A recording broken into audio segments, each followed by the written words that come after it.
ሙሉ ዓለም አበበ ኢህአዴግ አዲስ አበባ ከንቲባ ሆኖ ካገለገለ በኋላ አጨቃጫቂ ነበር ከተባለ የባዴን ስብሰባ መልስ ባህር ዳር ቤተ መንግስት አልጋው ላይ ተንጋሎ ሳለ መስኮቱ ክፍት ስለነበር ከውጭ በተወረወረ የእጅ ቦምብ መገደሉን ሰምቻለሁ። ምስክርነቱ የኋላው ባዴን የጥንቱ ኢህዴን መስራች የሆኑት የያሬድ ጥበቡ ጀቤሳ ነው። ሚያዝያ 2007 ዓ.ም ደረጀ ነጋሽ በተሰኘ ድረገጽ ላይ ጽፈውት ይገኛል። ከዚህ በመነሳት ሶስቱን አሟሟታቸው ምስጢር የሆኑ የባዴን ልጆች በሚዘክረው በዚህ ዝግጅታችን ሙሉ ዓለም አበበን ልናስቀድመው ወደናል። ሙሉ ዓለም አበበ ማን ነው በሚል ርዕስ በ2010 ዓ.ም አማራ ብዙሃን መገናኛ ድርጅት ላይ የቀረበው ሙሉ ታሪኩ እንዲህ ይላል። ሙሉ ዓለም አበበን አብዛኛው ሰው የሚያውቀው በትግል ስሙ ነው። ይሁን እንጂ ሙሉ ዓለም የሚለው መጠሪያው የህዝቡ መልካም አስተዳደር እጦት ሲያንገበግበው ለትግል ወደ ጫካ ሲገባ ያገኘው የበረሃ ስሙ ነው። ወላጆቹ አዳነ ስብሐት ሰንደቄ የሚል ስም ነው ያወጡለት። በአማራ ክልል ሰሜን ጎንደር ዞን በቀድሞው ጸዳ ወረዳ አምቦበር ቀበሌ ልዩ ስሙ ወዛባ በሚባል ቦታ ነው በ1952 ዓ.ም ይችን ዓለም የተቀላቀላት። ሙሉ ዓለም አበበ የድል ጉዳይ ሆኖ ህይወቱ በአካባቢያዊ የአስተዳደር ችግር የተሞላ በመሆኑ በአስቸጋሪ ሁኔታ ነው ያደገው። ሙሉ ዓለም የኪነ ጥበብ ክህሎትን ገና ከልጅነቱ የተላበሰ በመሆኑ በየደረሰበት ቦታ ሁሉ ያንጎራጉር እንደነበር ታሪኩ ያስረዳል። የሙዚቃ ተሰጥኦውን ያዳበረውና ለጓደኞቹ የሚያሳየው በአብዛኛው በትምህርት ቤት ውስጥ ነበር። ተሰጥኦውን የተረዱት መምህራኑም የኪነ ጥበብ ተሰጥኦው ትልቅ ቦታ እንደሚያደርሰው በመግለጽ አጠናክሮ እንዲቀጥልበት ይመክሩትም ነበር። በሙዚቃ ትምህርት ክፍለ ጊዜ ብሔራዊ መዝሙሮችን፣ ዘፈኖችንና በሀገር አቀፍ ደረጃ የሚለቀቁ ሙዚቃዎችን በተለየ አተያይ ገልብጦ በመዝፈን የነበረውን ተሰጥኦ ያሳየም ሰው ነው። ሙሉ ዓለም አበበ እንዲህ እያለ ህይወቱን እየገፋ ቢቆይም በወቅቱ የነበረው የወታደራዊ ደርግ ስርዓት እየከፋና ወጣቶችን ማሳደድና መግደል በመጀመሩ ስቃዩ ለአንዴና ለመጨረሻ ጊዜ እንዲያከትም መታገል እንዳለበት በመወሰን ትምህርቴ፣ ቤተሰቤ ሳይል ሁሉን ትቶ ጫካ ገባ። በዚህ ጊዜ የነበሩ ወላጆቹ ያወጡለት አዳነ ስብሐት ሰንደቄ ቀርቶ ሙሉ ዓለም አበበ የሚል ስም ይወጣለት። ሙሉ ዓለም አበበ በ1970 ዓ.ም ትግሉን ሲቀላቀል በነበረው ተሰጥኦና በታጠቀው ነፍጥ ጨቋኙን ስርዓት በመገርሰስና በምትኩ እኩልነት የሰፈነባት ሁሉም እንደ ፍላጎቱ የሚኖርባት ዲሞክራሲያዊት ሀገር ለመገንባት ተነሳሳ። በውስጡ የነበረው የኪነ ጥበብ ተሰጥኦ ታግሎ ለማታገል እንደ ሁለተኛ መሳሪያነት እንደሚያገለግል በመረዳቱ የኪነ ጥበብ ተሰጥኦውን ሳይሳስት ለታጋዮች በማድረስ የትግል ምዕራፍ በድል እንዲታጀብ ያደረገ ጀግና ነበር። ሙሉ ዓለም አበበ የትግል ድርጅቱን ኢህዴንን ከተቀላቀለ በኋላ በልዩ ልዩ ኃላፊነቶች ላይ ሲያገለግል ቆይቷል። ይሰራቸው የነበሩ የግጥም ስራዎች፣ የሙዚቃ ውዝዋዜዎችና የድምፅ ቅላጼዎች አብዛኛውን ታጋይ ያስደስቱ ስለነበር ለትግል ብርታት ሆኗል። በዚህ ክህሎቱም ሁሉም ቦታ ላይ እንዲገኝና ታጋዮቹን እንዲያዝናና ይጋበዝም ነበር። ታጋይ ሙሉ ዓለም አበበ በታጋዮቹ መካከል ፍቅር እንዲጠናከርና አለመግባባቶች እንዳይኖሩ የሚያደርጉ ስራዎችንም ይሰራ ነበር። በተለይ የሚሰራቸው የነበሩ ግጥሞች ችግሮችን ነቅሶ በማውጣት በትግሉ ውስጥ የተሰለፉ ታጋዮች ለችግሮቹ መፍትሄ በማምጣት ለህይወታቸው ሳይሰስቱ እንዲታገሉ ብርታት እንደነበሩ የህይወት ታሪኩ ያስረዳል። ታጋይ ሙሉ ዓለም ከድል በኋላ ከኪነ ጥበብ ችሎታውና ከታጋይነቱ ባሻገር ህዝብን የመምራት ብቃቱን በማሳየቱ የአዲስ አበባ ከተማ አስተዳደር ከንቲባና የብአዴን ጽህፈት ቤት ኃላፊ ሆኖ ሰርቷል። ኢህአዴግ ኢትዮጵያን በሽግግር መንግስትነትም ቢሆን መምራት ከጀመረ ከ2 ዓመት በኋላ ታጋይ ሙሉ ዓለም አበበ ባልታወቀ ድንገተኛ አደጋ ሚያዝያ 1985 ዓ.ም ህይወቱ አልፏል። የአሁኑ አሚኮ የዚያኔው የአማራ ብዙሃን መገናኛ ድርጅት በ2010 ዓ.ም ዘገባው ስለ ሙሉ ዓለም አበበ ከዚህ ያለፈ ምስጢር ለማሽሎክ አልወደደም። ህዝቡ ግን ይጠይቃል። እስከ አዲስ አበባ ከተማ ከንቲባነት ድረስ ስልጣን ማግኘት የቻለው የአማራይቱ ልጅ ሙሉ ዓለም አበበ ለምንና እንዴት በማን ተገደለ? አንዳንዶቹ ደብረ ማርቆስ ከተማ በጠራራ ፀሐይ በቦምብ የተገደለ እንዳገዳል ላምጠው ሲጨርሱ ጣሉት ሲሉ ጽፈዋል። እድሜ ዓለም ከበደ የተባለ ስም የሚጠቀሙ አስተያየት ሰጭም በአብመድ የፌስቡክ ልጥፍ ስር ደብረ ማርቆስ ከተማ ቤተ መንግስት ውስጥ እንደሞተ ማንም ያውቃል፣ በወያኔ እጅ እንደተገደለ ብለዋል። ሌላ ጸሐፊ እንዲሁ ኢህአፓ የገደለውን የትግል ስሜት ኢህዲን ነፍስ ዘርቶበታል፣ ኢህዲን ያሙቀውን የትግል ሂደት ብአዴን ቀዝቃዛ ውሃ ቸልሶበታል፣ እንዲህ እያልን ከሄድን የሙሉ ዓለምን ገዳዮች እናገኛቸዋለን ሲሉ ፍንጭ ሰጥተዋል። መስፍን ኑርልኝ የሚል ስያሜ የተጠቀሙ የማህበራዊ ትስስር ተጠቃሚ እንዲሁ ደብረ ማርቆስ በቦምብ ገላችሁ ስታበቁ ወሬ ታወራላችሁ እንዴ? በረከት ነው ያስገደለው፣ ጭራሽ ባደጋ ነው የሞተው ትላላችሁ የሚል ቁጣ ኑረዋል። አንድ በ1990ዎቹ መጀመሪያ ለፖለቲካ ንቃት ደርሰው እንደነበር የሚናገሩ የአሁን ጎልማሳ ምንጫችንም የህዋት ተጎታችና ሁለተኛ አንሆንም በኩልነት ህዝብና ሀገር እንምራ ያሉትን እነ ሙሉ ዓለም አበበን፣ ሌሊንና ጥላሁንን የመሰሉ አንቂዎች በዘዴ በብአዴን ማለትም በበረከት ስምዖንና አዲሱ ለገሰ አጋፋሪነት ባጭሩ እንዲቀሩ አድርገዋቸዋል ብለውናል።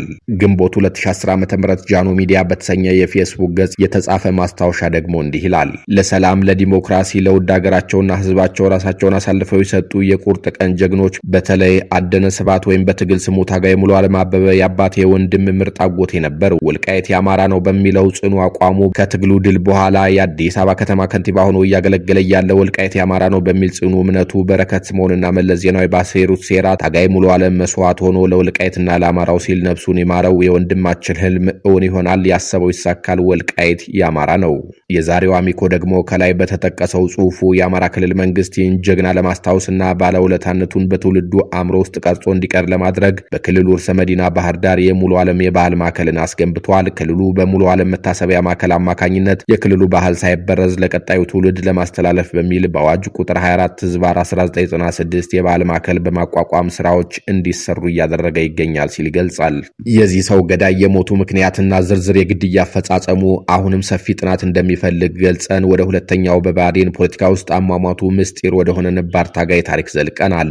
ሌኒን ይሉታል። ሌኒን አረጋ ማለት ታሪኩ በአሸናፊ ፈንቴ እንደተገለጸው የመረዋው ባላባት የሻለቃ አረጋ ልጅ ነው። እንዴት እንደተገደለና ከሞተም በኋላ በማን ምን አይነት ግፍ እንደደረሰበት በዝርዝር ተቀምጧል።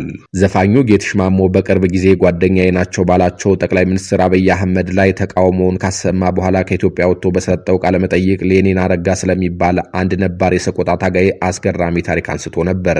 የሌኒን አረጋ ወላጆች በቀድሞው የዋጋ አውራጃ ኦፍላ ወረዳ መረዋ አካባቢ በአሁኑ ትግራይ ክልል ማለት ነው ተወላጆች ናቸው። ከዘመኑ እሳቤ ላቅ ብለው ይታዩ የነበሩት የሌኒን አባት ሻለቃ አረጋ በጣሊያን ጦርነት የተሳተፉ አርበኛ ነበሩ።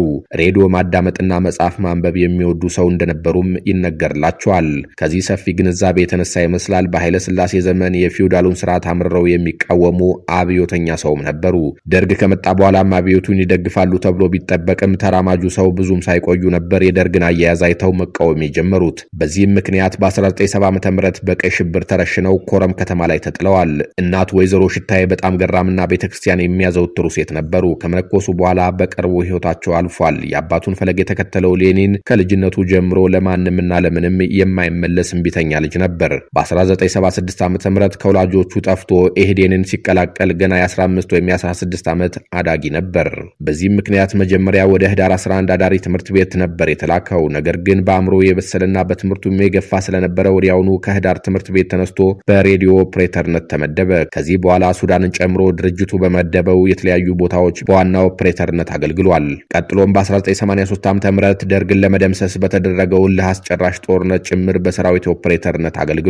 ከድል በኋላ ግን ሌኒን የበርካታ ጥቃቶች ሰለባ መሆን ጀምሯል። በየግምገማው ከሰውነት ተራ እስኪወጣ ድረስ ይገመገማል። በማዕረግ እድገት እንዳያገኝ ይደረጋል። ስሙ ይብጠለጠላል። ሌላም ለዚህ ዋናው ምክንያት ደግሞ የሚያነሳቸው ጥያቄዎች ነበሩ። ለአብነት ያህል የኦፍላ አካባቢ ከዋግ ተወስዶ ወደ ትግራይ መካለሉን ይቃወም ነበር። በዚህም ምክንያት ከአንድ ታጋይ ጋር ገና በ1980ዎቹ ይከራከር ነበር ተብሏል። አጠቃላይ ሙግቶቹ የህዋት የበላይነት ወደ አምባገነንነት እያደገ ነው፣ ኢህዴን ወደ አማራ ድርጅትነት ከተቀየረ መመራት ያለበት ራሱን አማራን በሚወክሉ መሪዎች መሆን አለበት፣ የዋግ ግዛት ለምን ይሸረሸራል፣ ታጋዩስ ለምን ይገለላል የሚሉ ነበሩ።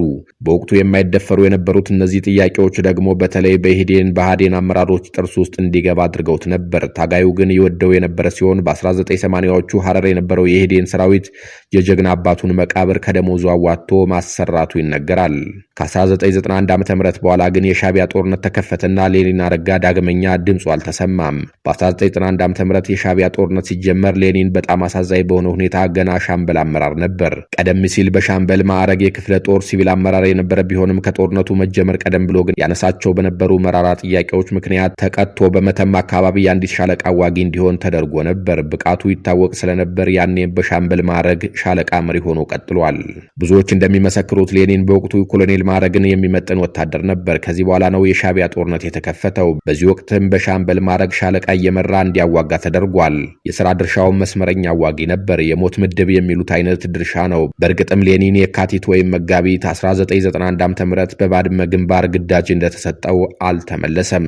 በእርግጥ የወታደር ዓላማ ለሚወዳት ሀገሩ ዋጋ ከፍሎ ማለፍ ነው። የሌኒን መስዋዕትነትም ከዚህ አንጻር ሲታይ የሚገባ ነው የሚለው አሉ። ነገር ግን ሌኒን ከነበረው ብቃት የቆየ የሥራ ልምድና አስፈላጊነት አንጻር በዚህ ተዋጊ መደብ ሊቀመጥ የሚገባው ሰው እንዳልነበረ ብዙዎች ይስማማሉ። ሌኒንም በዚህ ደረጃ ማሰለፍ የሀገርና የመከላከያን ሀብት በከንቱ ማባከን ብቻ ሳይሆን ልጁን በዚህም በዚያም ብሎ የመገላገል ፍላጎት እንደነበረ ማሳያ እንደሆነ የሚገልጹም አሉ። በዚያች የመጨረሻዋ ውጊያ ዕለት መሬት ላይ የነበረው ሀቅም ከዚህ የተለየ አልነበረም። ስለ ሌኒን ክብር ነገር ግን ያልተገባ መስዋዕትነት የሚተርኩ በርካታ ታጋዮችና ጀነራሎች አሉ። አንድ ጸሐፊ በቅርብ ጊዜ በዚያ ግንባር ከተሳተፉ መኮንኖች ያገኘሁት መረጃም ሆነ በሹክሹክታ ደረጃ ሰማይ የነበረው መረጃ ፍጹም አንድ ነው ይላሉ። እንዲሁ በቀላሉ ሌኒን ተሰዋ ከማለት ይልቅ ተገበረ ለማለት የሚያስችሉ ነገሮች አሉ። ላብነት ያህል ጌትሽ ማሞ ሌኒን በመጨረሻዋ ቀን ወደ ውጊያ እንዲሄድ ስምሪት ሲሰጠው ሊመለስ እንደማይችል አውቆ ተሰናብቶት እንደሄደ ያስታውሰናል። ሌሎች ምንጮች ደግሞ ሌኒን ለምን ሊመለስ እንደማይችል እንደተረዳ ይተነትናሉ። ሌኒን ቢያንስ ከ1984 ዓ.ም ጀምሮ ያነሳቸው በነበሩ ጥያቄዎች በኢህዴን ብአዴንና በህዋት መሪዎች ጥርስ ውስጥ የገባ ሰው ነው። ቀደም ብለን እንዳየነው በግምገማና በቅጣት ሲታሽ የኖረ ወታደርም ነው። የሚያሳድዱት ሰዎች በፈታኙ የባድመ ግንባር ለዚያውም የሞት ቀጠና ላይ ሲመድቡት አንድምታው ገብቶታል። የፈራው አልቀረም።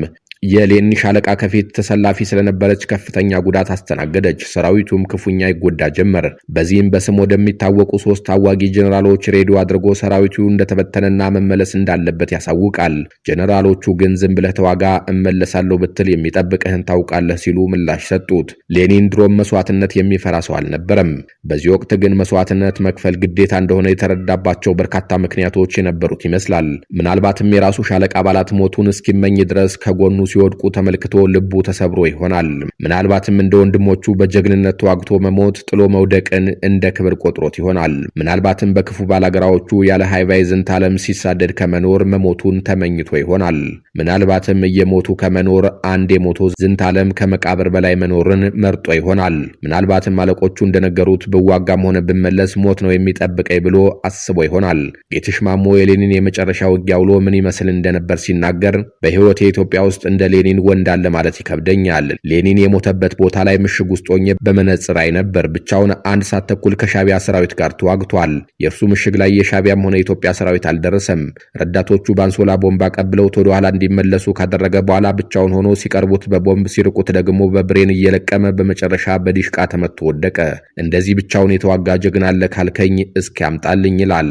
ሌኒን በእርግጥም የአርበኛ አባቶቹ ሻለቃ አረጋ፣ ጀነራል ኃይሉ ከበደ፣ ዋግሹም ጓንጉል ልጅ ነበር። ልዩነቱ አባቶቹ በጥቂቱም ቢሆኑ ሲዘከሩ የእርሱ ስም ግን እንዳካሉ ሁሉ ከመቃብር በታች ተዳፍኖ መቅረቱ ብቻ ነው። ሻቢያ ሌኒን በተሰዋበት ምሽግ ውስጥ ለባለቤቱ የጻፈውን ደብዳቤ አግኝቶታል። የሻቢያ ሬዲዮ ሌኒን የበረሃ ስሙ እንደሆነና የቤት ስሙ ስነ ወርቅ አረጋ እንደሚባል ነበር ሲተርክ የከረመው። ነገር ግን ሌኒን ዘመኑን የቀደሙት አባቱ ሻለቃ አረጋ ያወጡለት ስም እንጂ የበረሃ ስሙ እንዳልሆነ በእርግጠኝነት ይታወቃል። ሻለቃ አረጋ በንባባቸው ውስጥ ከቭላድሚር ኢሊች ሌኒን ጋር የተዋወቁ በመሆናቸው ኮሚኒስቱን ሰው በጣም ይወዱት ነበር። በዚህም ይህን ስያሜ ልጃቸው መጠሪያ እንዲሆን አድርገውታል። ሻቢያ በሌኒን ደብዳቤ ውስጥ የሚወዳት እህቱ መሶበ ወርቅ አረጋ ተጠቅሳ ሳያገኛት አልቀረም። ለራሱ ፕሮፓጋንዳ ሲል እርሷን ስም ቀየር አድርጎ አቅርቦታል ማለት ነው። ጌትሽ ማሞን ቃለመጠይቅ ያደረገው ተቦርነ በየነም በዚህ የተሳሳተ መረጃ ሌኒን አረጋን ስነ ወርቅ አረጋ ብሎ ሲጠቅሰው ይሰማል።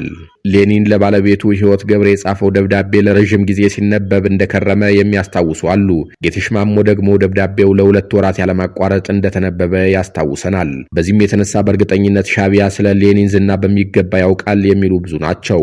ሌኒን አረጋ ራሱም ታጋይ የነበረው ጌትሽ ማሞ ባስቀመጠው ልክ ገናናና በትክክልም ጂኒየስ፣ ዘመናዊ ሰው፣ መልካም ሰው፣ እውነተኛ ጀግና ተብሎ ሊጠቀስ የሚችል ሰው ነበር። ነገር ግን የሌኒን ሕይወት አንጸባራቂ የነበረውን ያህል አሟሟቱ ልብ የሚሰብር ነበር። ለሀገርም ሆነ ለመከላከያ እንደ ኪሳራ የሚቆጠር ነበር። ከዚህም የበለጠ ግን ታሪኩ እንዳይወሳ የተደረገበት መንገድ በጣም የከፋና አሳዛኝ ነበር።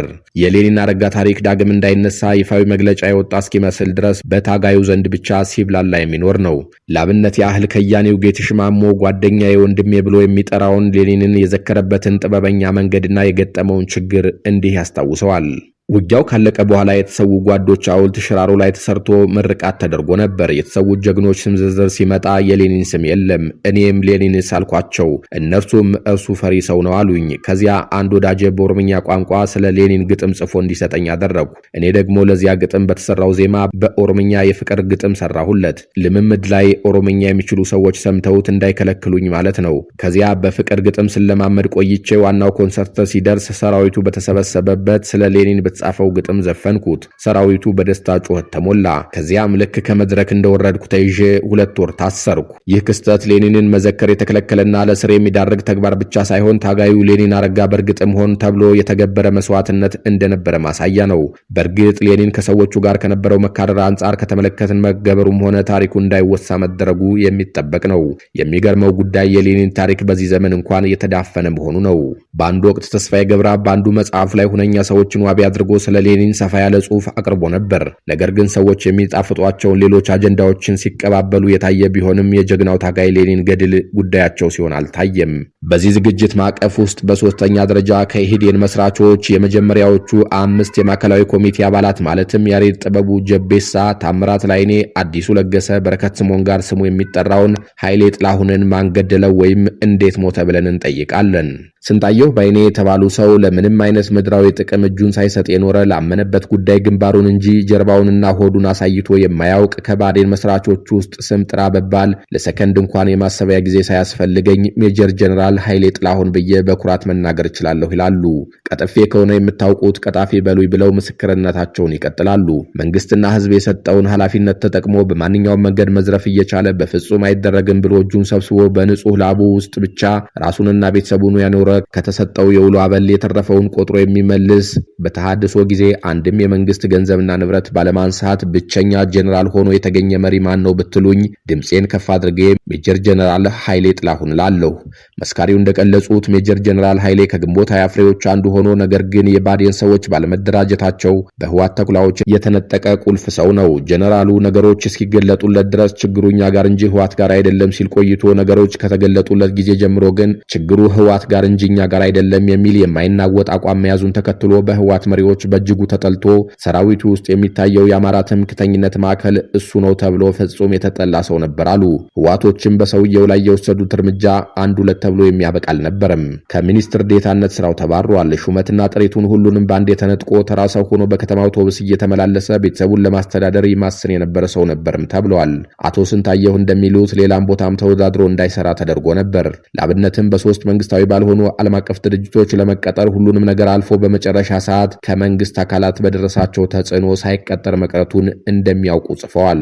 መንግስት ከሰጠው ቤት በኃይል ተገዶ ወጥቶ ለዓመታት የግል ቤት ተከራይቶ ሲኖር ቆይቶ በመጨረሻ ሰዓት 7ኛ ፎቅ ላይ በተሰጠው የኪራይ ቤት እየኖረ ህይወቱ እጅግ በሚያሳዝንና በሚያስቆጭ ሁኔታ ያለፈ የብአዴን መስራች እሱ ሰው ሜጀር ጀነራል ኃይሌ ጥላሁን ነው ተብሏል። የጀነራሉ የልጆች እናትም የሱን ጽዋ ተጎንጭታ ስትሰቃይ የኖረች መሆኗ ተጽፏል። በደርግ ዘመን ታስራ ለከፍተኛ የድብደባ ስቃይ ተዳርጋ የኢህዴንና የህዋት ሰራዊት በ1975 ዓ.ም ኮረምን ሲቆጣጠር ከተረሸኑ የሰቆጣ ወጣት ተማሪዎች መካከል በፈጣሪ ኃይሌ ተርፋ ኢህዴንን ተቀላቅላ በነርስነት እያገለገለች የደርግን መውደቅ በህይወት ለማየት የቻለች የ3 ልጆቹ እናት በ1997 ዓ.ም በጤና መኮንንነት በከፍተኛ ማዕረግ ተመርቃ ብዙ መስራት እየቻለች ልክ የሱ አይነት ድርቅና የተላበሰች በመሆኗ ብቻ በቦርድ ስም ስራዋን እንድታጣ ተደርጋለች። አቶ ስንታየሁ ባይኔ ይቀጥላሉ።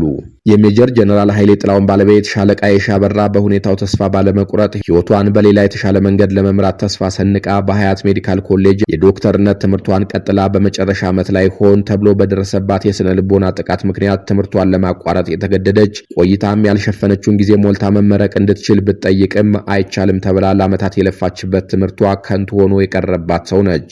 የኢህአዴግ ሰራዊት አዲስ አበባን ሲቆጣጠር የኢትዮጵያን ሬዲዮ ጣቢያ ከተቆጣጠሩ ታጋዮች አንዱ ኃይሌ ጥላሁን የነበረ ሲሆን የአዲስ አበባን በኢህአዴግ እጅ መውደቅ በዚሁ ሬዲዮ ጣቢያ የማብሰሪያ ዜናውን ለመላው የሀገራችን ህዝቦች እንዲለቀቅ ትዕዛዙን የሰጠው ራሱ ኃይሌ ጥላሁን ነበር። ኃይሌ ጥላሁን አዲስ አበባ የገባው በአምቦ መስመር የነበረውን የመንግስት ሰራዊት ከሜጀር ጀነራል ኃየሎ ማርያ ጋር ሆኖ በሰጠው አመራርነት በመጠራረግ ነበር። በአጭሩ ሜጀር ጀነራል ኃይሌ ጥላሁንና ሻለቃ የሻበራ ላይ የሆነው ነገር ህወሓት በክፉ ዘመን ያገለግሉ የትግል አጋሮቹ የተለየ አቋም ያዙ በሚልበት ጊዜ በምንም ያህል የከፋ መጠን የጥፋት ጥቃት ሊያካሂድባቸው እንደሚችልና ብአዴን ደግሞ የአማራን ህዝብ አይደለም የራሱን አባሎች እንኳን ከጥቃት መከላከል የማይችል ልፍስፍስ ድርጅት መሆኑን የሚያስረዳ መቼም ቢሆን የማይረሳ አብነት ነው ይባላል። እጅግ የሚገርመው ደግሞ የሜጀር ጀነራል ኃይሌ ህልፈት ዜና ሲነገር በ1999 ዓ.ም በጡረታ ስለመገለሉ መገለጹ ነው። ይህም ፍጹም ቅጥፈት ነው። እስከ 2005 ዓ.ም ድረስ ምንም አይነት የጡረታ መብት አልነበረውም። ከዚያ በኋላ የሆነውን አላውቅም። ብቻ ስለ ሜጀር ጀነራል ኃይሌም ሆነ ሻለቃ የሺ ከላይ የተገለጸው ሐሳብ እያንዳንዱ አረፍተ ነገር ታሪክ የሚወጣው ቢሆንም የተደረገባቸው ሁሉ በታሰበ ቁጥር እጅግ የሚያንገበግብ ህሊናን ፍጹም የሚረብሽ ነው። የምታወጡትን ገንዘብ ትርጉም ያለው ነገር ላይ ማውጣት አለባችሁ ስንል በምክንያት ነው። ለዚህም ቴምር ፕሮፐርቲስ በቡልጋሪያና በአያት ላይ ኮምፓውንድ እና ሲንግል አፓርትመንቶችን ከንግድ ሱቆች ጋር አጣምረው ከባለ 1 እስከ ባለ 3 መኝታ የመኖሪያ አፓርትመንቶችን 30% ታላቅ ቅናሽ አድርጎ ይዞላችሁ መጥቷል። ባለ 1 መኝታ 69 ካሬ በ